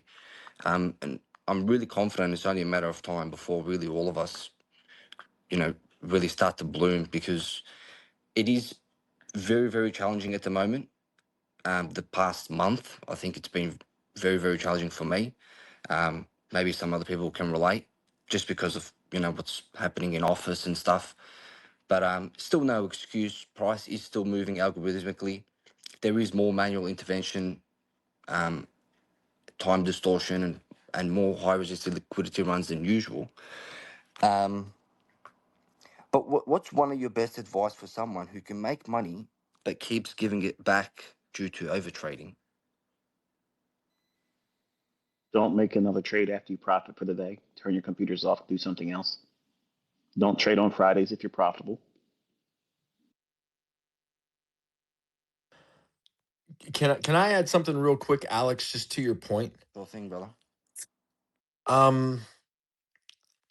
If I'm trying to put myself kind of in your shoes, and I think when you have a lot of challenges off of the chart, I'm sure you're finding a lot of peace and solace on the chart. Is that fair to say? Absolutely. I do try and take out my situation outside of trading, and I try and feel better, or try and get a win, or try to get a payout, just to sort of fade away what's Well, happening. what I would like you to do is, I mean, like, there's a real, and this is talked a lot about by Michael, but I would really like to see you try and focus on, within the charts, a meditative practice. Like, you need to try and find calmness and peace within the charts, within where you're at, because you're dealing with a lot. And we want to be able to disassociate with the performance while still finding a meditative peace. And I believe, within just the conversation that you're having with us and some of the challenges that you're facing within your own personal life, that finding solace and or peace on the charts are good. You can do that. You could forward test a lot of models. You can acquire a lot of data, but that doesn't mean you need to overtrade. And what you need to discern is where and how you're in a laboratory versus where and how you're actually running your business. Because I believe, with what you're telling us, that you're going to continue to be able to pour yourself into and over the charts with what you're learning, with what you're applying, with what you're successfully able to see. But what you need to also be mindful of is, as you're winning and as you took the largest payout you've ever had in history, and as you're winning, that you need to find meditative peace in the charts. Does that make sense, Alex? Yeah. I heard How what does you that said make also. I heard what you said when you were, before Kitt came in and counseling with really good advice. You mentioned that you tend to take a exploration into the charts and try to remedy how you feel. You try to remedy everyday living, and your everyday living is met with a great deal more adversity than the average person. So it's reasonable to assume that that was going on. I didn't want to delve into the personal aspects, but people with chronic illnesses, disabilities, handicaps, it's even worse when they used to be 100% and they've been diminished because of something that was debilitating. They feel like they have to prove themselves worthy of some worth. And doing something well, like analysis, engagement with the market, executing with a model that you stay rigid to, and maintaining or at least aspiring to hold a measure of indifference. That's the goal. And when we look at price action, it is very much like a form of meditation. We are not trying to remedy our life problems, but we are trying to remind ourselves that that problem is not us, and that problem is not permanent. That problem is something that can be managed. But your ability to manage yourself in price action is a challenge, and that's what makes this very difficult. And it's very easy to find fault in everything outside of ourselves when we are going through a great deal of adversity, because we are in the process of consoling ourselves with the incorrect way of doing it. Oh, well, you lost money because those guys taught us something that didn't work. Or I traded this stuff and the broker screwed me. And we always look for this out to justify why we just didn't do it well. Versus I'm going to look for an outcome that I don't care the outcome is favorable or not, because the model says this is something worth doing. And that model's been qualified that it's valid over time, collecting information around the utilization of that model and the essential tenets that go along with using it. What you use to get in, what you use to place your stop loss, when do you move your stop loss, where do you take a partial, when do you say, no, I'm not going to take a trade, even though it might look like it's there, I'm not going to execute again. And also having parameters and protocols that says, I've made money, I'm not allowed to go back in, regardless. And living well as a trader like that, managing yourself like that, that's excellence. That's success. The profitability is a derivative of doing that. But the goal shouldn't be profitability. The goal should be find a model that yields an outcome that's favorable and then bloom there and be indifferent to every individual transaction. And you'll never feel the desire to take your out in the real world things and come to the market like it's a god and say, please heal me of this pain. God of the market, please, I'm worshiping you right now. I'm at the altar of the buy and sell button, and I want all of this to go away. Please ease my pain. And that literally is why people fail, because they're treating the market as a god. They're treating the market as a genie in a bottle, as a fixer, when you're the fixer. The problems are yours. The market doesn't care that you have a disability. The market doesn't care that you have a wife that left you. The market doesn't care that you have an illness that you're ready to be found by going to the doctors, and now you're struck with fear about what the uncertainty is going to be and how's this going to impact your family. It does not care. So you need to have war with this market with the same measure of indifference. You have a weapon. You have a shield. You know what the job of that weapon is. You know what the job of that shield is. You're not demanding the shield do more than what it's supposed to do. And the weapon is not a tool to dig with, it's to do offense with. And you're focusing on a model using both of those procedures of defense and offense and having an indifference to the outcome. You don't care what the outcome is, because more times than not, you may swing. You may use your weapon. And it may not be a death blow that allows you to take home something that is profitable. You may have to swing it again. You may have to parry and use your shield. That means you're taking a little bit of a hit. It means you got stopped out. It means you have a little bit of drawdown. But you're not going in there and saying, well, I missed that first swing. And then I took one with my shield. So let me go in there now and try to attack again. It might mean that you have to sit on the sidelines and not trade for that session again, or that day, or even week. Because what you're thinking as the catalyst that puts you into the trade, if it's a comeback story, if it's a revenge narrative, if it's a hero, main character type of persona that's putting you into the trade, and you got to be honest with yourself when you're doing these things. That's why keeping a journal is important. If you're trying to be the main character in a movie plot that isn't really being filmed, you're opening yourself up for terrible things to happen. Instead of a Rocky story, Okay, it's a fucking Texas Chainsaw Massacre, and your ass is on the hook. So you don't want to be going through these things by your own hand.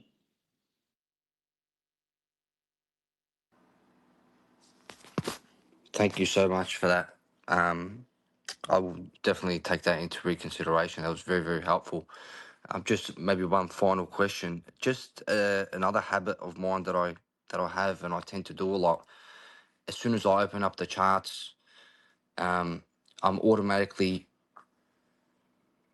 finding myself, I see a fair value gap, I see equal highs, or I see equal lows, and I'm immediately finding myself entering trades, and most times I will end up blowing the account, and then I instantly reset the account, and I end up hitting the initial target. And if I had just waited maybe that extra minute, or if I didn't just take that extra trade, I'd be in a completely different position. How could, or what could I do, or what could I implement to sort of shift that habit, or shift that that negative thing, or that negative cycle that I keep falling into? That's called impulsivity, Alex. And how you deal with impulsivity is maturity. So when you're managing impulsive behavior, you have to give yourself a consequence. You're playfully giving yourself a consequence by forcing yourself to pay a reset. And that's the consequence that you are playing within your Fortnite game in lack of accountability or lack of discipline for you not rushing in to just simply take a trade for trade's sake. So being more systematic, that's my thoughts or opinions. And I would say really focus on be more systematic with your approach to the market, Alex. Alex, you're dealing with a lot of shit. And what the market needs to be for you is a meditative practice where you're actually taking control. You're dealing in an algorithmic world of chaos, but you can actually watch the breathing of a candle on a high frequency time frame, aka a sub 1 minute chart, and you can actually see how it's breathing. And within meditative practice, you can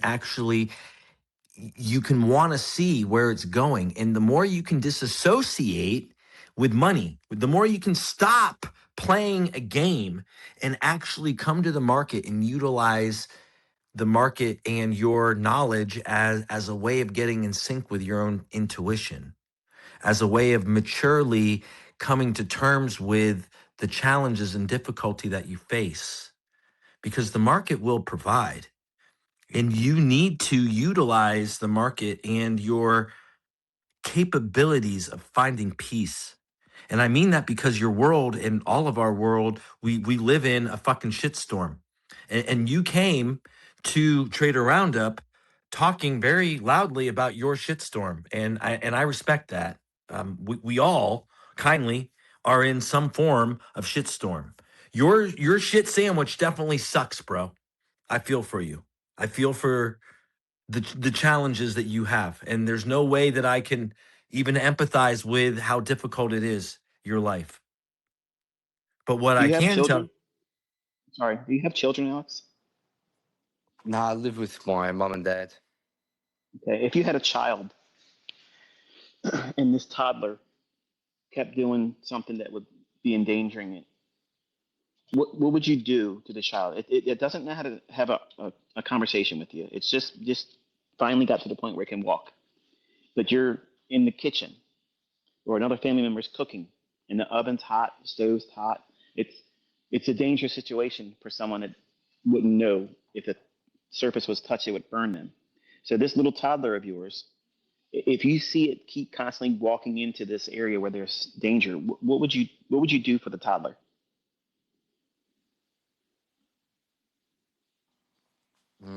It's pretty interesting when you put it that way. It's you'd But boundaries obviously, are what you yeah. boundaries, limitations, parameters, not allowing access. And a model gives that to us as traders. We are allowed and we're given permission to take action if a specific criteria is safe to do so, if it's profitable to do so. It's not profitable for a toddler to walk into a kitchen with hot surfaces all around it. So the responsible party puts boundaries to prevent that from happening. That's rule-based trading. You are a young trader that needs to be protected from yourself. So when I was saying to you earlier, you asked a question that my answers were actually the answer to that too. A well-rounded model with very specific criteria that gives you the permission to participate. And then once you win, you stop. It doesn't mean you can't paper trade. It doesn't mean you can't tape read, but you cannot take another execution to take away what you earned for that day. If you have a losing trade, stop. Don't take another trade. And what that'll teach you is it'll teach you patience. It'll be you mastering the market, not the market mastering you. It's giving you the ability to navigate without having the emotional stimuli that takes everybody into tilt and they end up blowing their account. Every single time you went into tilt, I guarantee you, whatever you thought your model was, you weren't using it then. So the way you keep yourself from blowing up is you have to have a model with very strict rules. And the least amount of times you can execute, the better.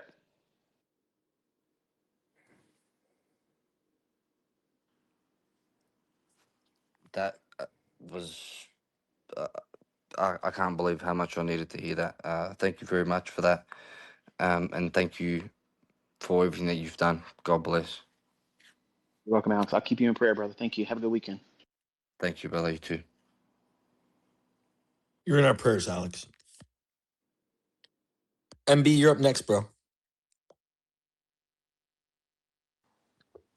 Yeah, everyone.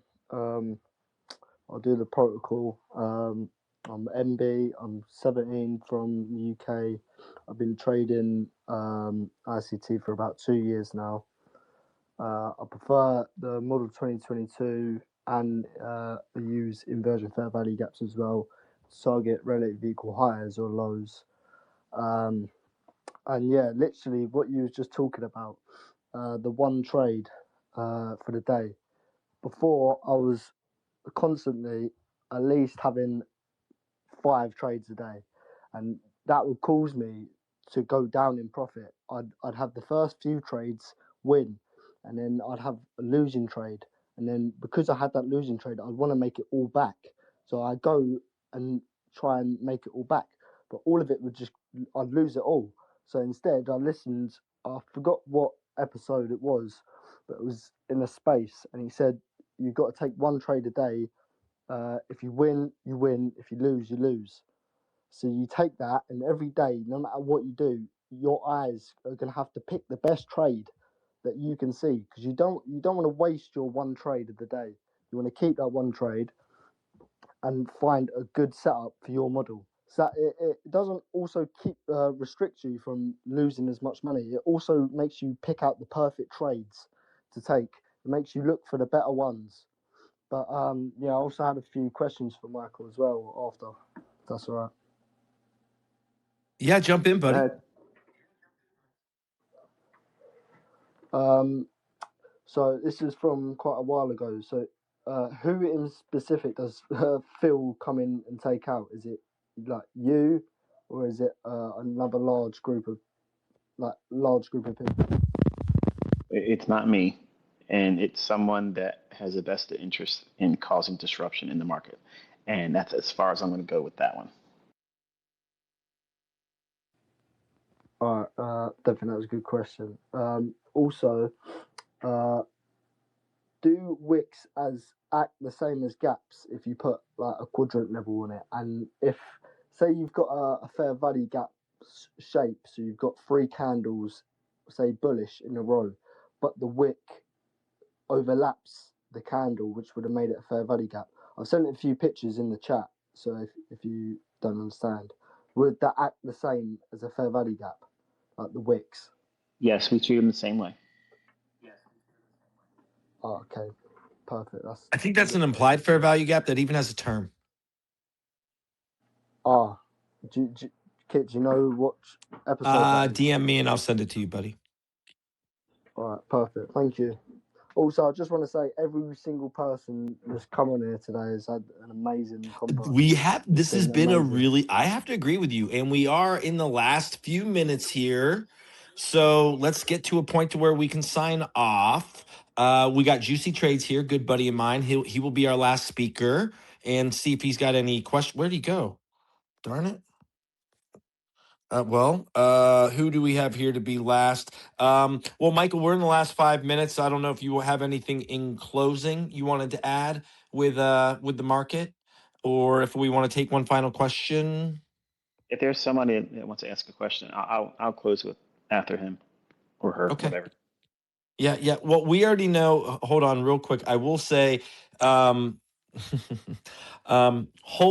PHUC. We know he is raging to come up here, and he wants to do the Budweiser "What's Up." So, real quick, all speakers, what's What's up? up? What's up? What's up? What's up?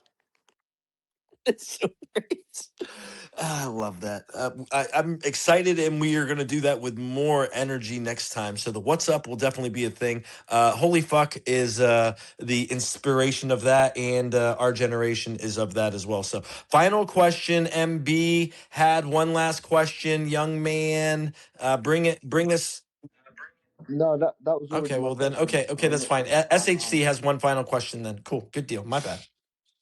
Yeah, my question is regarding the dealing range and the opening range. I've been studying the dealing range since Michael introduced it. First And hour's my dealing question is, range. yeah, the first hour's Okay. dealing range. Okay. And my question is that sometimes the dealing range, like range and the opening range overlap, like the highest high from 9:30 to 10 a.m. is the same highest high from 9:30 to 10:30 a.m. and same with the low. And when that happens, is the opening range or the first hour's dealing range more important in price since they are both overlapping with the range? The first order of business is the first 30 minutes. That's the opening range. If price doesn't really migrate too far above or below the range that's formed in the first 30 minutes, and then as soon as 10:30 closes, now we have a full hour's range. If the range is essentially the same, even if there's a small little movement above the previous highest high and the lowest low, but it's only like a small little wick that does it, kind of like what I teach as a Mohawk type thing. When that occurs, the main premise is go back to what was presented in the first 30 minutes. If there's a fair value gap in there, it'll use that.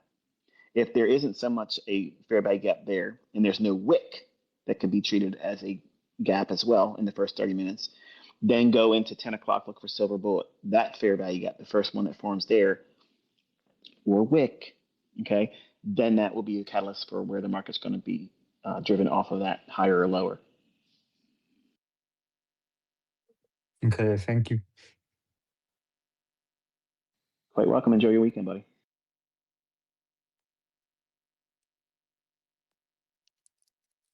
Bang bang. I mean, we're here. We got time for one more. I'll bring in an oldie but goodie Market Oracle.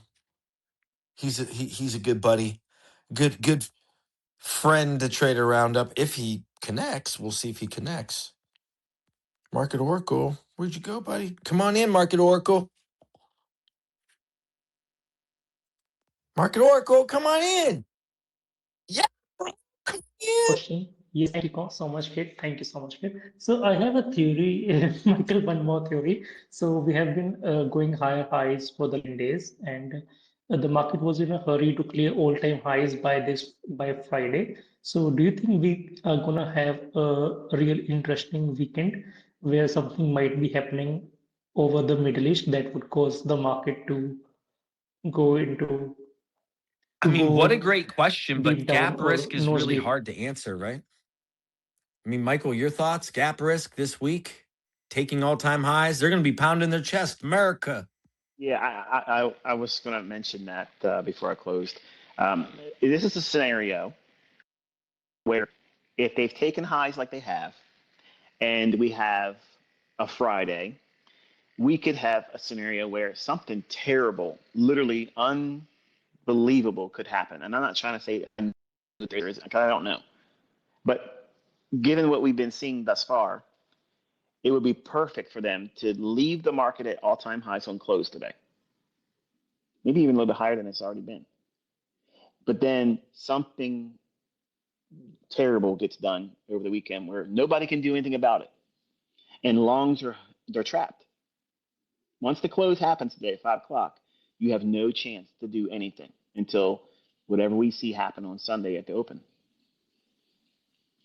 What would happen if they did some kind of tactical nuke? And I'm going to use it as an extreme. I'm not saying it's likely to happen or it's going to happen, but what do you think the market's reaction would be at 6 p.m. on Sunday? It'd be down probably 1,000 handles right from the opening, and people would be decimated by that. So these are the types of things when I talk about black swan events, false flag events, things where the unexpected happens to the average person. They're not looking for these things. They go about their business every day. But as traders, you need to be thinking like this now, not to try to push conspiracy theory on everyone. Not that it matters, because most conspiracy theories are now fucking fact now. So by having this conspiratorial perspective of a price, it kind of makes you not fearful, but you have to at least be sober-minded about the stage at which they have now, where they can close the market at all-time highs, close the market on Friday, and a shitstorm come over the weekend, and then decimation on Sunday, and then market bloodbath on a Monday. These are the scenarios that I run through my head all the time. I'm expecting that stuff all the time now.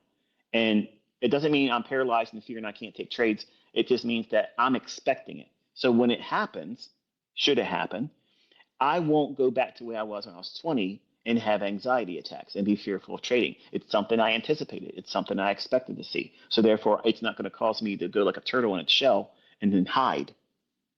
That's my way of coping with uncertainty on the grandest scale of extreme. And you may not feel like that's worthwhile even considering, because maybe it makes you feel uncomfortable. Think about those things, so you try to stay on a positive bounce. Okay, that's your way of coping. But that's not going to help you when it happens, because you're going to be scared shitless. You're going to be paralyzed in fear. You won't want to trade because you won't know what to do. You'll be asking me on Twitter. Other people will be asked as mentors, what do you think is going to happen? I'm never going to ask anybody when that happens. What do you think happened? I'm never asking, what do you think is going to go on? When's the last time you ever heard me do that with anybody? Because I don't give a shit what anybody else thinks. So when that type of event happens, and we will see something like that happen this year, before we cross over to 2027, I promise you, you're going to see some shit that you ain't never seen before, and it's going to be wild. And it's going to probably be implemented to fuck us in the market.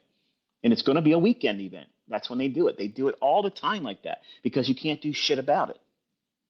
You just take it up the ass and that's it. You're done. You're victimized. And you can't punish them. What are you going to do to them? Nothing. They're laughing at you. They're taking from you.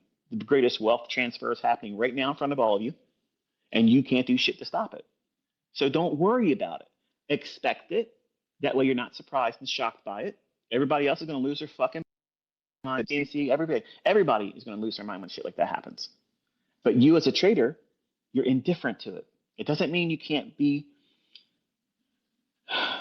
compassionate for the people that it's affecting, but you chose a industry, a career path, a business venture that unfortunately sometimes we profit when bad things happen. That does not make you an evil person, because you didn't cause that shit to happen. Everything that's going on there between Israel and Iran and how they're fucking up Lebanon because they want that property too, they're wrong by doing that. They're wrong by doing that. Okay? I don't believe the Bible says they should be doing that. Okay? I get questions all the time. Choose a side. Fuck you. I'm not choosing a side. Both of them are wrong. But Israel needs to stop doing that shit that they're doing, because it's not justified for them to do that. They have no grounds to say that shit's theirs. It's not. There it is. I've said it. So when you have these polarizing events and you have things where People have their emotions, their faith, their religion, their way of life, their very life on the line. That's extremely polarizing. And if you are wrestling with that as a trader and you're starting out now, you chose to start when it's the most difficult. And the only thing I can tell you is what I'm saying here is you must seek indifference. And to the public eye, and I get it a lot of times, people from Iran, Muslims will come at me and say, shit, you should do this, you should condemn Israel. I do. But Iran's a problem too. When you're bombing shit both sides, you're wrong. And war's wrong all around. It's wrong. It's murder. Innocent people are always getting hurt. So as a trader, you have to balance that indifference. And if you have associates and friends, and like me, students from all different walks of life, different faiths, lack of faith, culture, everybody has their little thing they want to bring to it. And they want to see their teacher, their mentor, their buddy online, see their side of the equation and side with them. And I'm going to be indifferent to it because I don't think history is going to be able to say both sides were right and nobody was really right. It's an unfortunate thing that's going on. But you have to anticipate these things happen, even if you don't give a shit about what goes over in the Middle East. That's a common consensus in the Middle East stuff in America. We all like to think it's on the other side. It's somebody else's backyard. It's their problem. But if you're going to trade, it's your fucking problem. It's your problem. You're going to have to contend with the volatility. You're going to contend with the backlash of all that stuff. It's going to affect the bottom line of what you spend your money on. You can make lots of money, but that money that you're spending, its buying power is reduced greatly because of the shit you're seeing. And you're going to say, oh, it doesn't bother me. It has nothing to do with me. You're an idiot if you think that. All of these things are going to come to everyone's shore, everybody's backyard. What you spend on items and goods and things, it's going to impact you, whether you're a trader or not.